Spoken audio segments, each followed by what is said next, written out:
Hey guys, welcome back to an interesting video on Wild Rift. So we're back with the patch 3.2b review.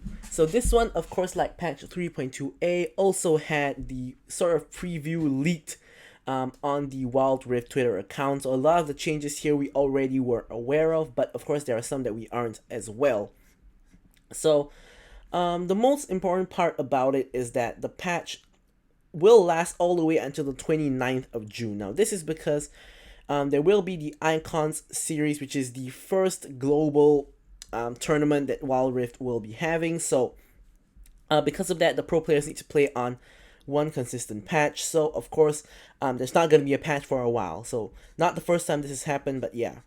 So we got two new champions, of course, as announced in the patch 3.2 preview video a couple of months ago by now. We have Nautilus as well as Pyke, two support champions. Of course, Nautilus is a really popular tank engage support champion in League PC, and Pyke is the, of course, assassin style support where you can use your ultimate to execute enemies and share gold with the last assisting ally. So I think both of these supports are going to be really popular, and they're going to be releasing on June 21st. So still quite a long ways away from today, but it's not that long either. So we can look forward to them being in the game in just under 2 weeks. So Ultra Rapid Fire, or the random version of Ultra Rapid Fire, is coming back again. And personally, I'm not too excited about this mode, but it is coming back for those of you guys who enjoy Earth. So we of course do have the Icons 2022 event, which is going to be starting on 14th of June, which is the first day that the competition starts. I believe it's all the way until the end of June. I believe it's going to run for the entire duration of the competition, which will be until roughly the end of June. And there'll also be a release event for Pyke and Nautilus, the Rise from the Deep event. Likely you can get one of the two free from the event, just based on past events. That is likely. So, next up we have the champion changes. Now, of course, you guys can see the champion changes at the side. Something I found pretty strange is that all of the champions are in complete capitalization. Only Tristana and Wukong aren't. Not sure what's happening there. And on the accessories, there's this weird thing. So something seems strange with the formatting. But first up, we have Draven. So at first glance, this seems to be a pretty huge buff for Draven. You have his base attack speed doubling from 10 to 20%. You have the League of Draven passive going up basically by 30 gold at base, and we also have his Blood Rush cooldown going down by 2 seconds.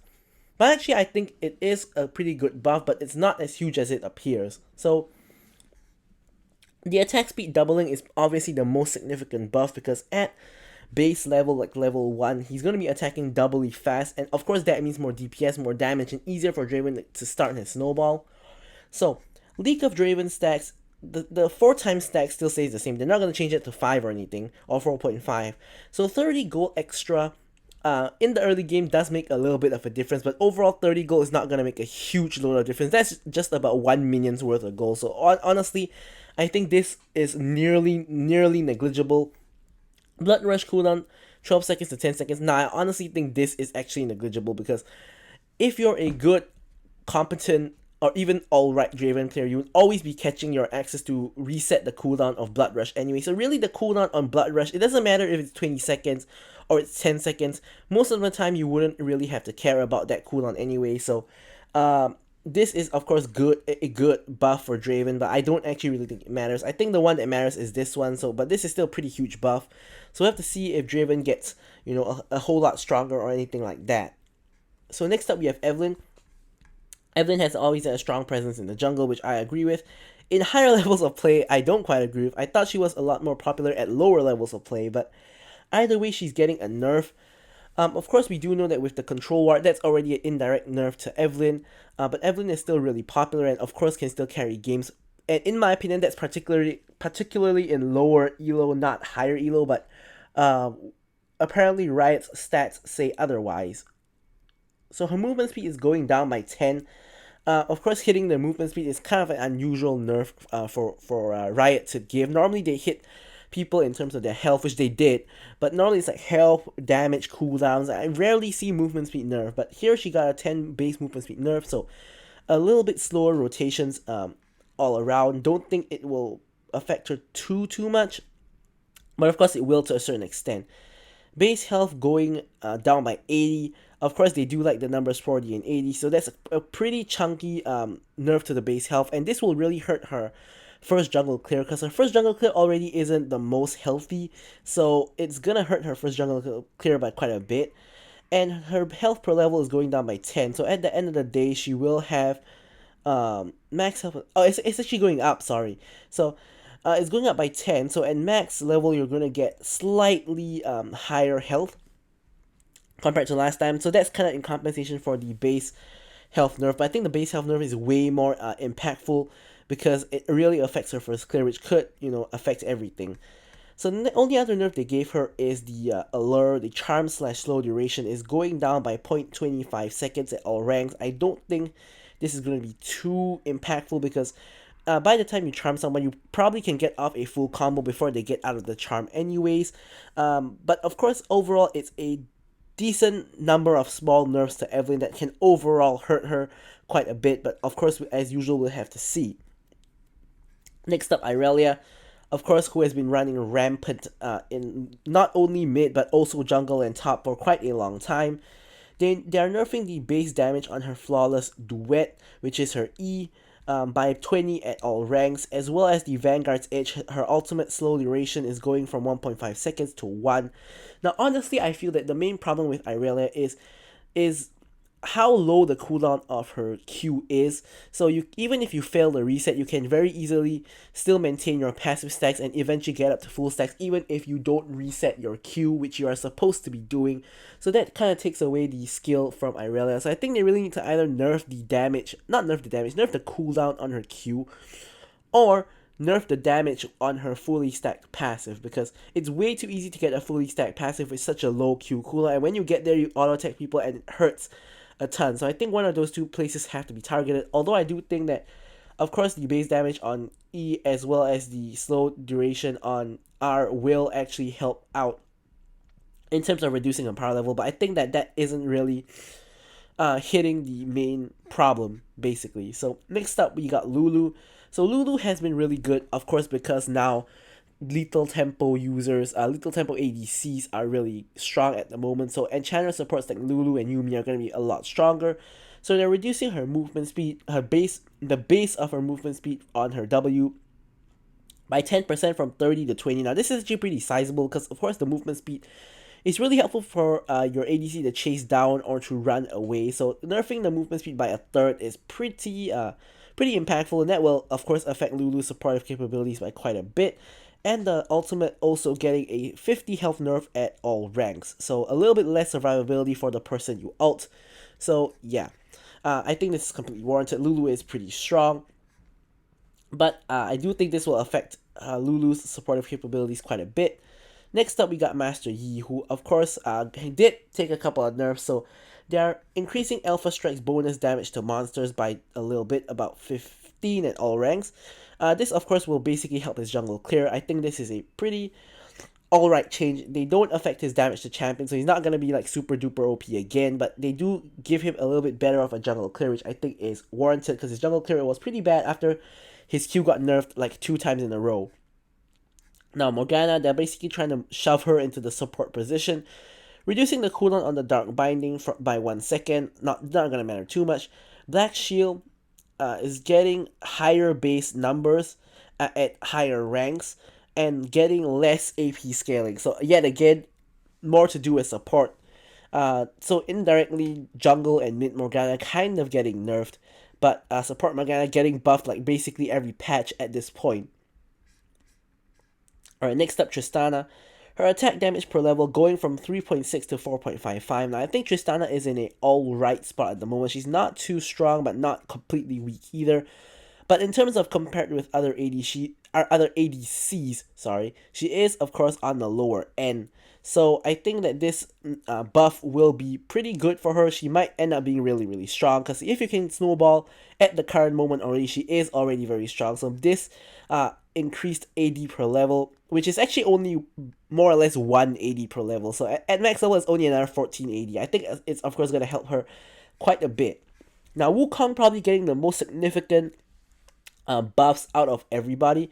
So Of course, this is actually targeted at Baron lane, but I do think that this is going to help jungle Wukong a lot as well. So his base AD is going up by 6. So it's going to help his jungle clear. It's going to help his early laning. Golden Staff AD ratio is going up by a whole lot. At first rank, it used to be 10. Now it's 30 at first rank. At max rank, it's going to be still...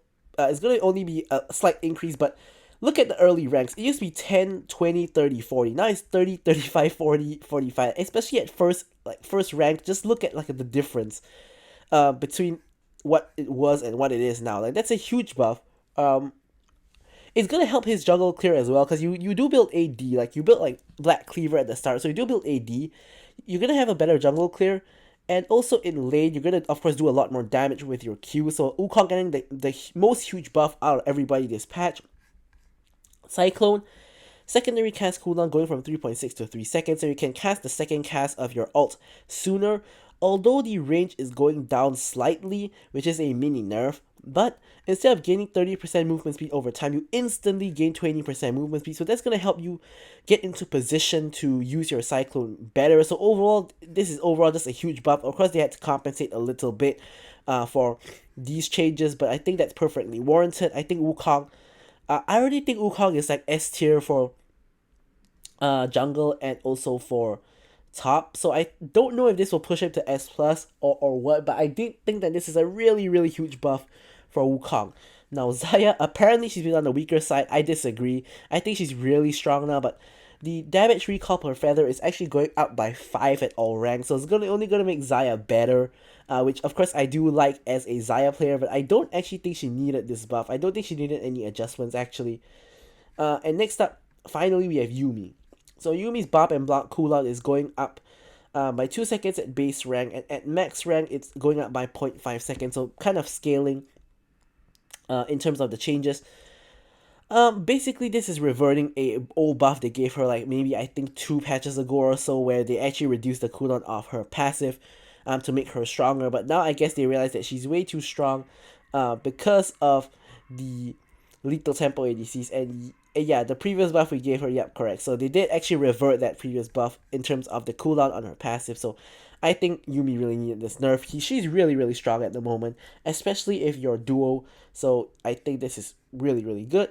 And they also now move the gameplay changes and everything else below the champion changes. It used to be in between the new and the champion changes. Now they move everything down. So, not the gameplay changes. The gameplay changes used to always be here, but they changed like the skins and accessories to move all the way down. So anyways, gameplay changes. So tier 1 boots, the boots of speed, is going to go down from 500 to 400, but tier 2 boots going up from 500 to 600. So overall the total cost is still 1k if you go for tier 2 boots, but now it's easier to get your tier 1 boots, and I really like this change because a lot of the times you want to get only the tier 1 boots earlier on in the game to get that little bit of movement speed, and only upgrade it a little bit later on to tier 2 boots.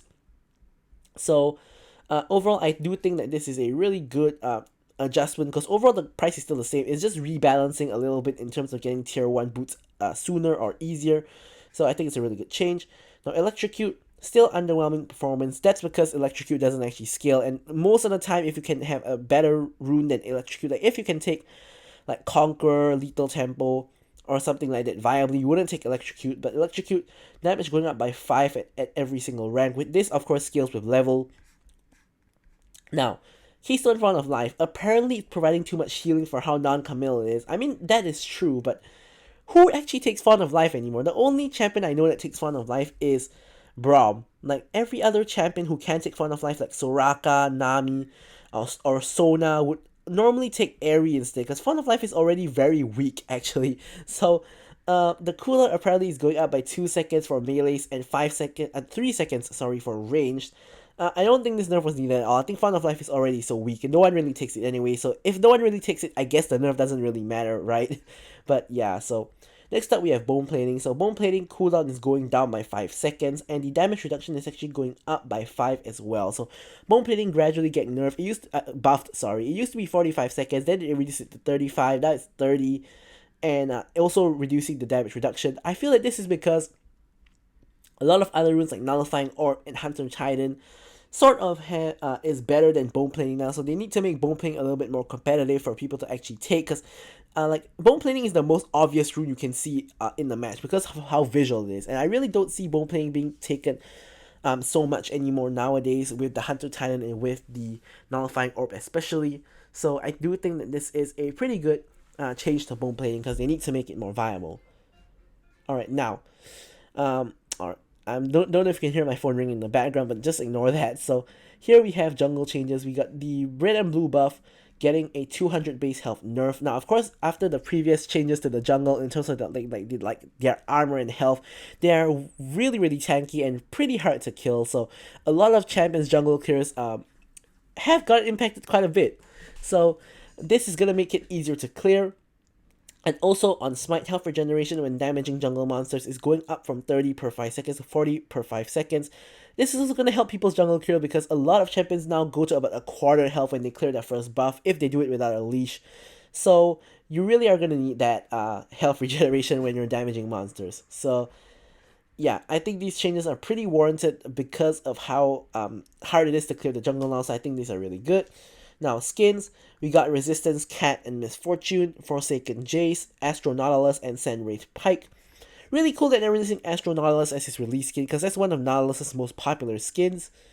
And accessories, obviously we got the icon one, and also we apparently got an icon spawn tag, and a lot of course, related to the skins, and probably the events. These are probably from the events, but yeah, so that is pretty much it for patch 3.2b. So thank you guys for watching the video, and goodbye.